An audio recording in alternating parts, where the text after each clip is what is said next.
And today we're focusing on Mike Arcuri, the Democratic candidate. Mike, welcome to the program. Thank you. It's a pleasure to be here. There's the infamous 900 call commercial. Let's talk about that just a little. I'm going to show a little clip of the commercial. This was put together by the Republican National Party. Hi, sexy. You've reached the live one-on-one fantasy line. A phone number to an adult fantasy hotline appeared on Michael Arcuri's New York City hotel room bill while he was there on official business, and the call was charged to Oneida County taxpayers. Arcuri has denied it, but the facts are there. Who calls a fantasy hotline and then bills taxpayers? Michael Arcuri. Bad call. The National Republican Congressional Committee paid for and is responsible for the content of this message. Can you comment on that, Mike? Has this crossed the line? Yeah, it clearly has crossed the line. I mean, it's disgusting. You know, and I say this, I have a teenage daughter. We were scrambling that night to try to make sure that my daughter, who had a sleepover at her girlfriend's house, that we called the parents to make sure that the kids weren't going to be able to watch the TV until finally we found out that the stations had all pulled it. But, this crosses the line without a doubt. Fact of the matter is, it's not true. It's false. And despite the fact that they knew it was false, despite the fact that no credible news agency in the 24th District or anywhere would run the story, not only did they attempt to run it, but after we gave them a cease and desist letter, they then sent out a mailing which just propagated more lies. Can you tell me who is they? Because really that's been the debate nationally. Who is they? They is the National Republican Campaign Committee. I mean, they're the ones that put the ad out. They are the ones that continue to say that there's nothing wrong with this kind of campaigning, even though it's not true. I mean, they've attacked my office. They've attacked the people that work for me. And 30 seconds, what happened on this infamous 900 call? Well, what happened is I was president of the DA's Association. We had a meeting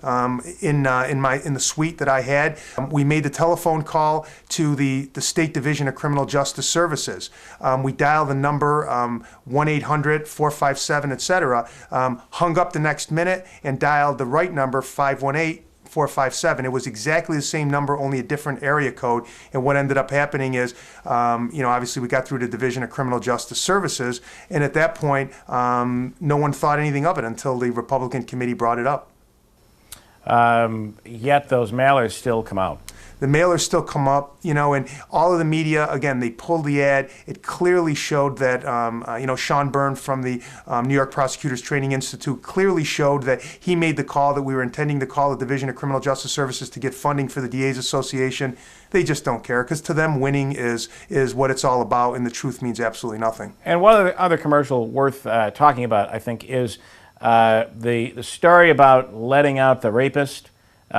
And I've actually Googled to try to find that piece out of the Observer-Dispatch and been unable to find it. But what happened there? What was the quote? What did you say?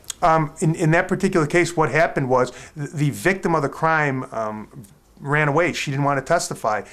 We had no witness. The person was let out of jail pursuant to the Constitution of New York, pursuant to the laws.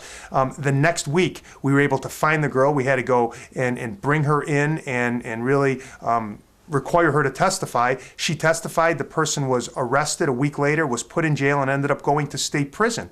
So clearly the message was incorrect. It was, again, more distortion of the truth. But and the quote said that had it been a murder, had this person been a murderer, we would have put more focus on it or something to that effect. Yeah, I mean, that was totally taken out of context. Again, what we were talking about at that time was the fact that this was a statutory rape where the person, where the victim of the crime wouldn't cooperate with us, and it wasn't it was a different situation from a murder case with respect to this particular circumstance. And how old was the rapist, if you will? The rapist was in his 30s, and it was a statutory rape.